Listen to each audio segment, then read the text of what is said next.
Magandang araw sa inyo. Nagbabalik ang inyong mga makabayang doktor, Doc Willie at Doc Lisa para magbigay ng mga health tips na pang-araw-araw nating kailangan.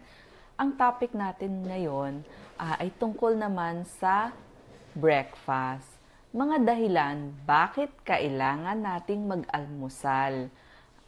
Alam ko marami sa atin nagmamadali o kaya kinakatamara ng pag-aalmusal. Pag napakinggan nyo to, sana mag-aalmusal na tayo palagi. Ano muna ang example ng healthy breakfast? Gaya nito, kanin, kung may tira tayong paksiw nung gabi, yan, dagdagan mo ng isang saging o isang nilagang itlog, at laging kasama kailangan meron tayong isang gatas. Para complete meal, ang medyo kulang lang ako dito, gulay. Another example ng magandang breakfast, oatmeal.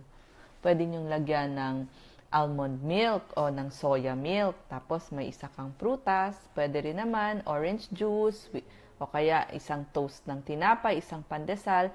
Magandang mga almusal yan. Bakit tayo kailangang mag-almusal? Kasi nagbibigay ito ng lakas o energy sa atin sa buong maghapon. Pangpaganda ng metabolism. Di ba kailangan natin ng gasoline para tayo ay umandar. So, ganun din, yung gasoline, pinapandar niya yung kotse. Tayo, na mga tao, kailangan natin almusal para magandang andar sa buong maghapon. Para yung brain natin, tsaka yung katawan, ay may pagkukunan ng energy at ng calories. Tapos, number 2, dahilan, bakit kailangan natin mag-almusal. Nakita nila yung mga nag-healthy breakfast, katulad nga nung ating oatmeal, tsaka soya milk, mas bumababa yung cholesterol nila. Kasi kumain sila ng mga soluble fiber. So, maganda ito sa ating katawan.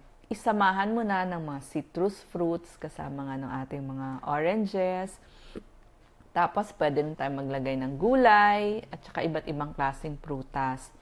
Number 3, yung mga nag-aalmusal, mas hindi sila tumataba. So, pang-control din ng weight o hindi naman pang-papayat, pero mas hindi ka tataba kapag ikaw ay nag-almusal. Bakit? Hindi ka kasi gutom. So, sa susunod mong kain, sa tanghalian, tamang dami lang ang makakain mo. Samantalang yung hindi nag-almusal, pupunuin yung plato dahil sobra na siyang gutom, gigil na siya sa pagkain, mas napapadami ang kanyang kinain, mas maraming calories siyang nakain in the end. Yun yung mga isang dahilan. So, yung mga nag-skip ng breakfast o hindi nag-aalmusal, usually mas tumataba sila.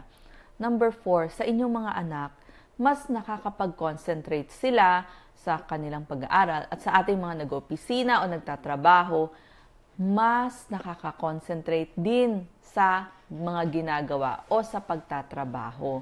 So, mas fruitful yung iyong buong maghapon. Kaya mas maganda sa aral, mas maganda sa trabaho, mas nagiging alerto o creative ang ating mga minds. Kasi hindi kumukulo yung tiyan . Kaya nga magandang project sa mga NGOs, feeding program para sa mga mag-aaral sa public school. Number 5, dun nga sa mga nagtatrabaho, improved o maganda yung work performance ng mga empleyado, mas nakaka-concentrate, mas nakaka-memorya, mas nakaka-solve ng problem sa opisina. So, dapat tayong mga employers, sabihin natin sa ating mga empleyado, mag-almusal kayo bago magtrabaho.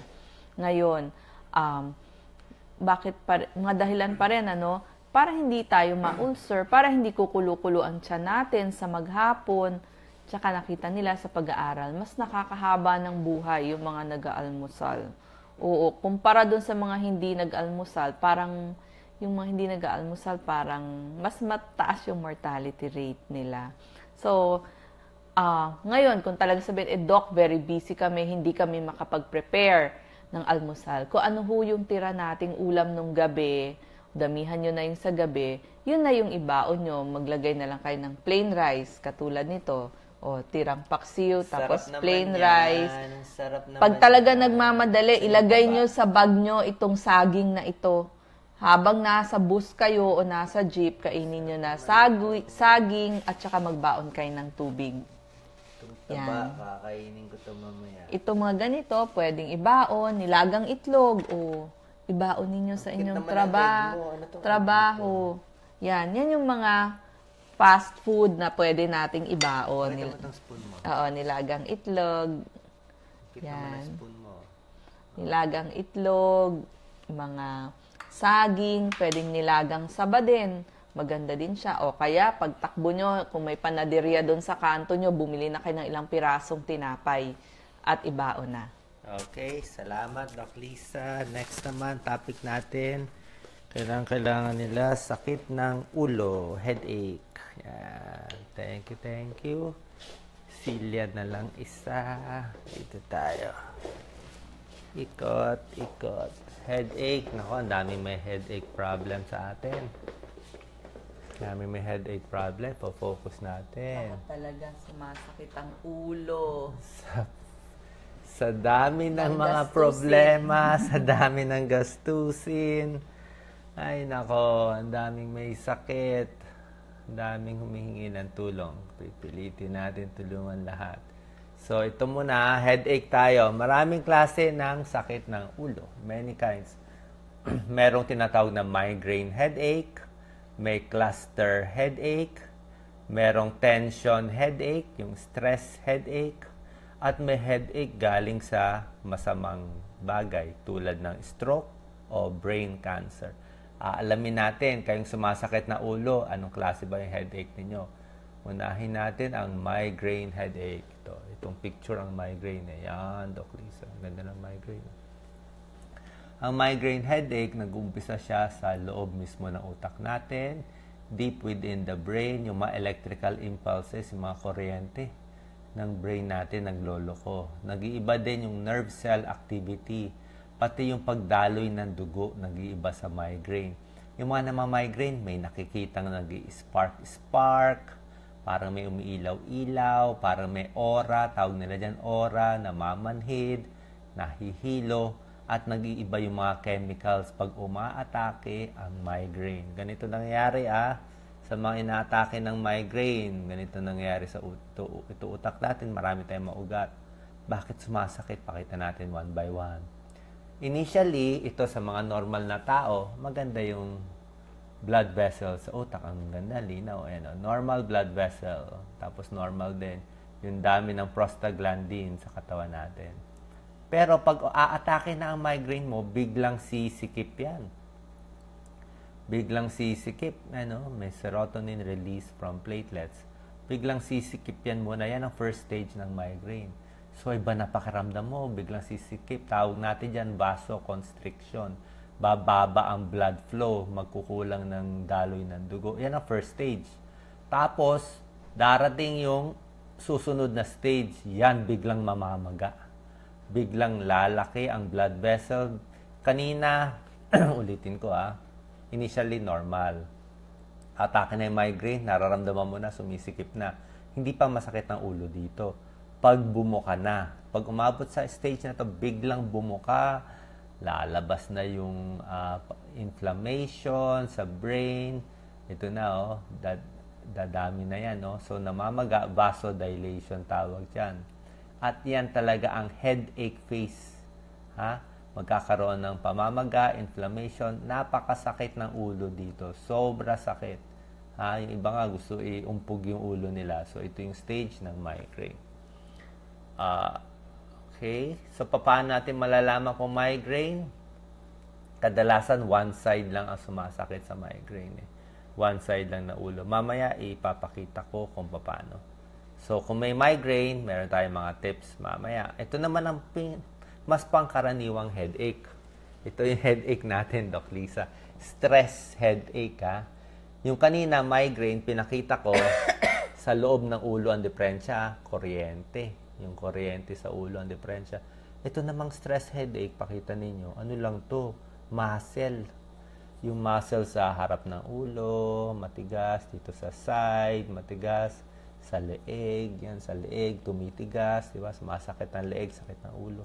Ang naramdaman mo naman dito, hindi one side. Yung migraine, isang kaliwa o kanan lang ng ulo, left or right eh. Ang tension headache, stress headache, buong ulo. Kaliwa, kanan. Tapos sumisikip kasi itong mga muscle natin, di ba? Medyo gigil, minsan tuloy-tuloy ang sakit, tension headache, tumitigas dito sa ulo, tumitigas dito sa leeg. At maganda dito, pag minamasahe, nare-relax ka. Marirelax ka pa nagmamassage dito. Okay? So, masahe lang ang katapat niyan. At yung pinakaayaw nating headache, may migraine, may tension, ito pinakaayaw natin, organic. May brain tumor. Nako, brain tumor. Kung may bukol, brain tumor, ayaw natin yun, headache. Ito, nagkaroon ng dugo, na stroke, may dugo, masama din yan. May aneurysm, bumubuka yung artery, pumutok, headache din yan. Brain abscess, may nana. Ibang klase yung headache ng brain tumor, talagang minsan nga, dahan-dahan hindi pa nararamdaman gano'n yung sakit Ngayon, papakita na natin, Doc Lisa, yung mga iba't ibang paraan paano malalaman kung ano yung headache. Yan, napakita natin. Nahin natin. Siguro lalabas ko konti dito. Doc Lisa, try ko ilabas konti. Try natin ma-focus. Mahirap itong ginagawa natin. Yan. So, ito. Para sa migraine headache, kadalasan 2 to 8 times in a month, siguro mga twice a week, mga 4 hours ang sakit. Sobra sakit, ha? Ang onset, dahan-dahan. At isang side lang sumasakit, kaliwa o kanang ulo, at humihilab. Feeling mo, parang nagpapump di ba? Lumalaki yung artery. At nasusuka, nagtatae, at nasisilaw, ha? Bakit kayo inaatake ng migraine? Iwas stress, ha? Alak. Hindi kumakain, migraine. Uminom ng alak na migraine. Nagre-regla, menses. Bawat regla, masakit ang ulo. Migraine din yan. Maliwanag, pumunta sa mga bar, disco lights, bright lights. Sobrang liwanag ng TV, ng mga computer. Kadalasan babae ang migraine. Ha? Pag ganito sintomas, migraine, ang gamutan natin sa migraine, pain reliever at pain relievers na siguro mga mild lang. Tapos, merong mga gamot, yung mga triptan, sumatriptan na binibigay ng doktor, pa-check tayo sa isang neurologist. Bago atakihin ng migraine, iinom na nitong mga Imigran, itong mga gamot na para hindi umatake ang migraine. Ang cluster headache, halos kahawig to ng migraine. Ganun din. Pero kadalasan nito sa lalaki at banda roon sa mata. Sa may mata ang sumasakit. Parang laging nagbabasa ang mata, masakit ang mata, sinisipon, stress and alcohol. Okay? Ito yung tension headache na sinasabi ko, ha? Yung tension headache, ito lang, pakita ko na, Doc Lisa. Ito lang yung tension headache. Pwede ba pakita ako? Yes, yan. Pag tension headache, sige, diretso tayo ante, Doc Lisa. Trust ka. Yan. So, pag tension, maliwanag? Okay lang?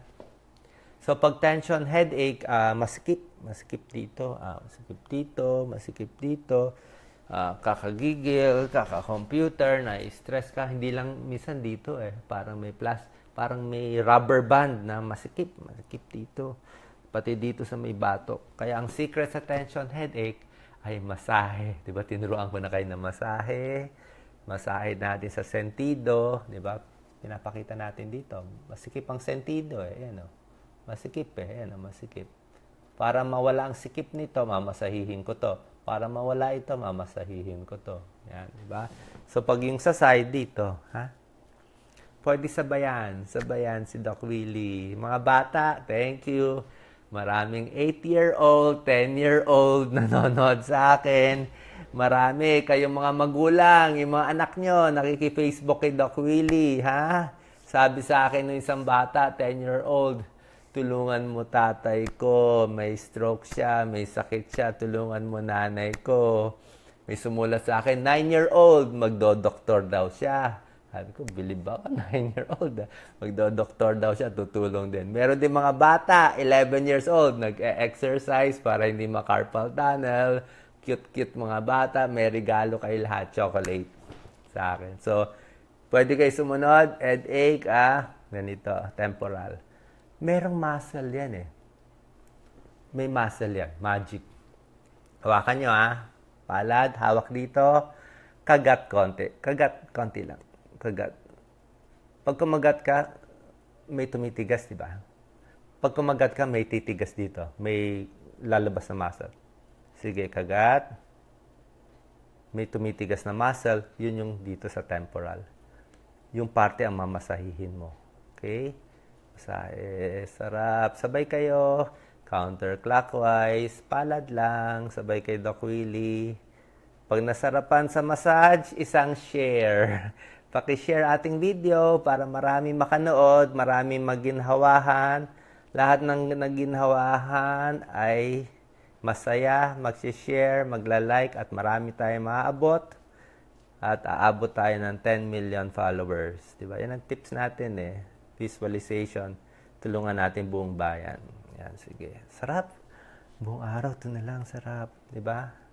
Kung may ibang tao magmamasahe, mas okay. Doc Lisa, masahe mamaya. Doc Lisa, taga-masahe. Pwede rin dito, Ito sumisikip sa gitna. Tension, headache, masahe dito. At pinakita ko sa picture, may muscle din dito. Yan. Masarap ganito sa bungo. Nako, sarap. Sarap ng masahe. Sarap ng masahe. Yan Press lang. Gaano kalakas. Tapos dito sa ilalim, sa harap ng tenga. At sa leeg naman, sa neck kasi, kasama yan sa tension, headache kanang kamay dito sa kaliwa. Yan, press. Mas maganda sana may magmamassage. Pero sa mga OFW, kayo lang nasa bahay, sariling sikap tayo dito sa massage. Ito, yung malaman na parte. Yan, banatan mo, sarap. Ito, malaman na parte. At may nabibili sa mga tindahan, yung mga bilog, yung pang-massage. Okay din yun. Minsan papakita ko, Doc Lisa, yung ginagamit ko, yung plastic na pabaliktad, pwede rin yun. So, dito, massage. Tapos dito sa leg, konti lang sa likod. At syempre, shoulder shrug, pampaluwag, diba? Pampaluwag yan ng neck natin. Shoulder shrug. Tingin lang. Huwag papatunugin ang leeg. Bawal Tok, bawal. Ayaw yan ng orthopedic surgeon. Baka mabali ang leeg. Huwag papatunugin. Konting tingin lang Normal lang. Dahan-dahan. Huwag biglaan. So yan ang tips natin sa tension headache, massage, at hindi mo naman kailangan uminom pa ng gamot kung tension headache lang. Pwedeng massage na lang. Kung may magmamasahe, palitan kayo. Yan. Nagustuhan ba nila ating tension headache massage? Yan. Tapos ito, sa organic headache. Ito. So, ang tips natin para hindi magka-headache, taka ka na muna, Doc Lisa. Relax lang. Biofeedback, relax lang to. Meditation, at ito syempre, diet, aayusin. Yung tulog lang, pagpuyat. Huwag maninigarilyo, iwas sa alak, exercise, at relaxation. Iwas tayo sa alak. Yes, Doc Lisa? Pakita natin itong alak tips. Yan. Tignan natin konti itong alak tips. Iiwas tayo sa alak habang hinahanda ko itong next part natin. Yan. Sinasabi ko sa inyo, masasawsaw nung alcohol yung utak ninyo, Sa mga umiinom, marami pala nagsasabi sa akin, may message sa akin, yung tatay daw nila, lakas manigarilyo, pagising sa umaga, malakas uminom ng alak, pagising sa umaga, red horse na ang kasama. O, paano yan? Masasawsaw, masisira ang liver nila agad. Pakita. Okay. Pinag-uusapan natin ay tungkol sa brain, kaya isa sa dangers ng alcohol ay ang pagkasira ng utak at ng ating nervous system. Oo. Masisira niya yon, madadamage niya yung ating brain, yung ating nerves, magkakaroon ng mga temporary blackouts, yung iba nga nawawala ng malay sa sobrang kalasingan o nakokoma. Tapos yung mga heavy drinkers, meron silang mga short-term memory loss. Tsaka yung mga alcoholics, hindi ba nagdodoble vista sila, walang balance, hindi na makaalala, bukod pa dun sa nagkakadeliryo, laging galit, anxiety, mga hallucination, yung iba nagsi-seizure na nga o nagkukumbulsyon. So, permanente ang damage sa brain kapag tayo ay umiinom ng alak na madami. So, iwas alak para pangalagaan ang ating brain. Yes, ito rin yung mga ibang dangers ng alak. Papakita natin yung sa atay, di ba? Masisira yung sa atay. Okay. Pwede magkaroon liver cirrhosis, liver failure, ha? Tapos sa tiyan ang tinitira ng atay, yung mga may ulcer, ha? Wala pang laman ng tiyan, inom na agad ng alak, yan, o. Sirang liver, esophageal varices, masisira. Tapos yung magkakasugat, to. Gastritis, ulcer. Namumula. Pakita mo, Doc Lisa, may butas to. Ito, nabutas pa siya, oh. Ulcer na to, ha? Yung iba, pwede magka-stomach cancer. Grabe, oh. Dahil sa pag-inom ng alak. Ito yung alak, kulay blue. Kulay blue, oh. Pumapasok siya sa tiyan natin. Okay? Kaya ang bilin natin, ito kulay blue, oh. Pasok siya, oh. Pagpasok, pasok sa atay, sira ang atay, akyat siya sa utak, sira ang utak, alcoholic dementia, makakalimutin, tapos pati tiyan, esophageal varices, dudugo, pag sumuka, pag dumumi, maitim, yan, may duguan tiyan, mahapdian tiyan, baka gutom, hindi kumakain at malakas uminom ng alak. So, iwas alak. Ito yung mga alak na limits natin. Pag sa wine, sa babae, isang wine glass lang. Isang wine glass lang. Sa lalaki, 2 wine glass per day. Sa beer, sa lalaki, 2 baso pwede. Sa babae, 1 baso lang. Pag sa hard drinks dapat 1 shot lang, Ito, nahulog na yung hard drinks. So, hard drinks, 1 shot sa babae, 2 shots sa lalaki. Pero mas maganda, iwas na lang. Huwag na lang. At lalong pinakamasama sa mga buntis. Ha? Buntis, bawal uminom ng alak, malalasing yung bata, kawawa naman. At ang pinakamasama sa alak, mababangga kayo. Mababangga. Drunk driving. Yung tumatakbo, mababangga. Yung nagdadrive, makakabangga. Tsaka masasagasaan din. Kaya sana nga walang mga beer joints malapit sa daanan. Dapat natin ng alcohol law dito, Doc Lisa. So, meron pa tayong mga memory tips. Ito ka, Doc Lisa. Ewan ko kung na-discuss ko na to Pero kay ko, hindi ko pa na-discuss itong dementia. Na-discuss ko na ba to? Discuss na ba natin? Last time, isang beses. Ulitin natin, napakaganda. Itong dementia, Alzheimer's tips. Para malaman kung tayong lahat ay nag-uulyanin na dahil sa sobrang inom ng alak, Sobrang inom ng alak, nagkakaulyanin na ba? Ito ang test, Titingnan natin. May testing tayo, 1 to 21 questions. Kung mababa ang score mo, ibig sabihin, maganda memory mo. Pag medyo mataas, 5 to 14, malapit ka na ma-dementia. Pag above 15, may Alzheimer's na, may dementia na, ulyanin na. Ito na, nagkakaedad na. Okay. Number 1. Nakakalimot ba? Do you have memory loss? Feeling ba nakakalimot? Pag oo, 1 point.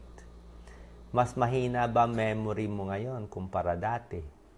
Another point. Pag umabot tayo ng 5 points, may memory loss na Paulit-ulit ba si tatay, si nanay sa kakatanong, kakakwento nung panahon ng hapon? Nakita ko yan. Paulit-ulit ang kwento niya. Every day, same kwento. 2 points.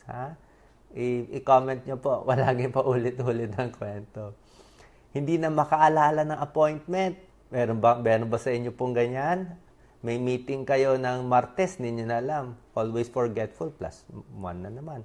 Nakakawala na ng bagay. Hindi alam na saan yung baro, yung cellphone.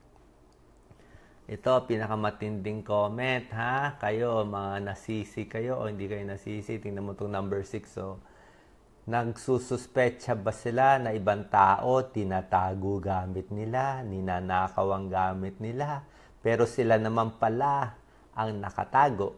Sila pala nakawala, tapos naninisi ng iba, nagtawag pa ng pulis, may nagnanakaw daw. Yan, 1 point yan. Very common yan.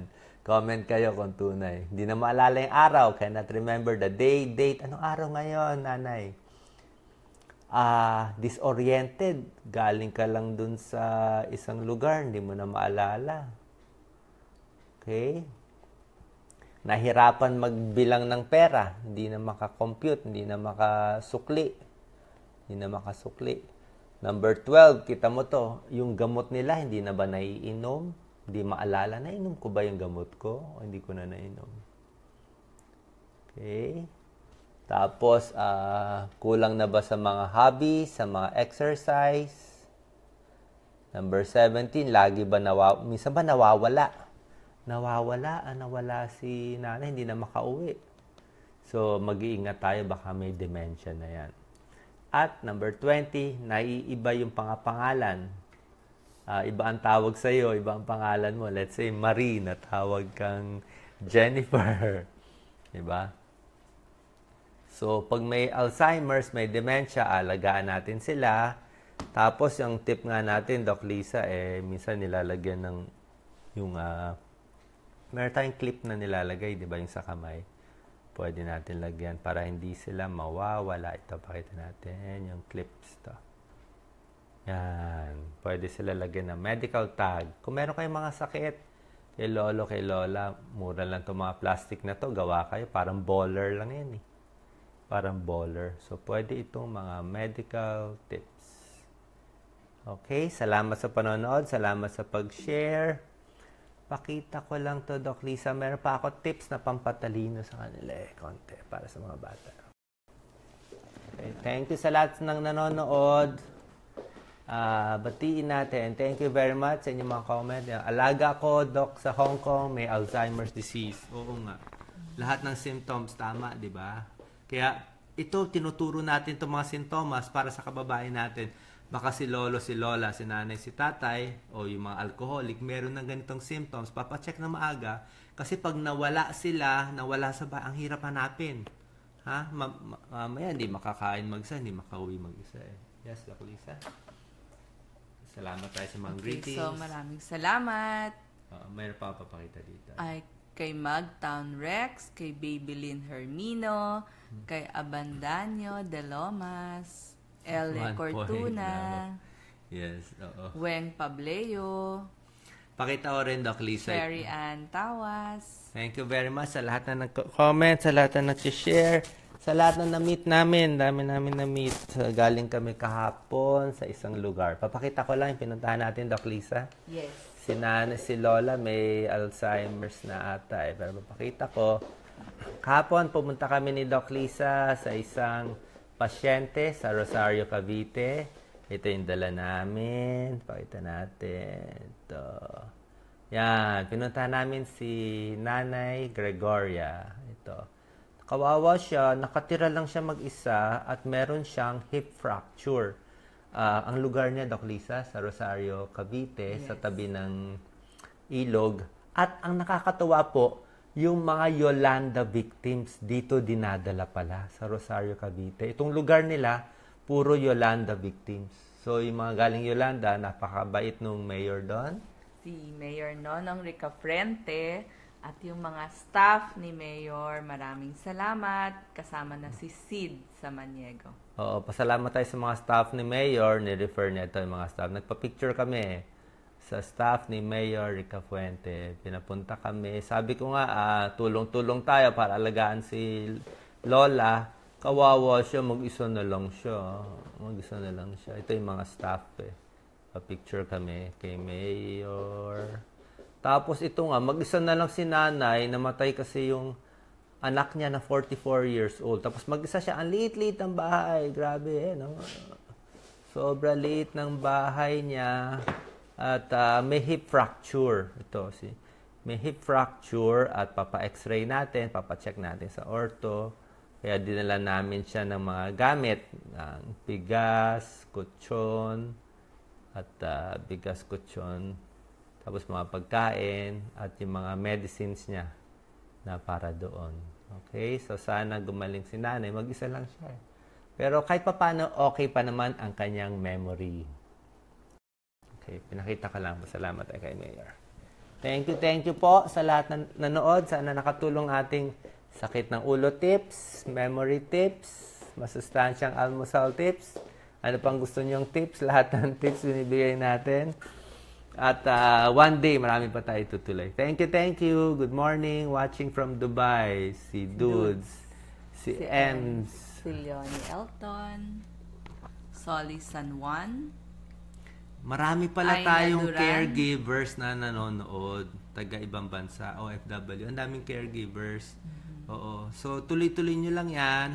At kung meron kayong mga topic, itutuloy-tuloy natin itong ating FB Live. Maraming salamat sa panonood. God bless po. We love you kayo. all. Ingat. God bless. Tuloy-tuloy ating pagtulong, ating FB Live. Isa lang request natin, paki-share lang para maabot natin ang mas maraming Pilipino. God bless po. God bless. Pogi daw eh. Thank you, Pogi. Malabo mata mo. Pa-check tayo sa mata pag Pogi. Siya yung maganda. Pampalakas ng views. Doc Lisa. Yan, pampalakas ng views. Goodbye.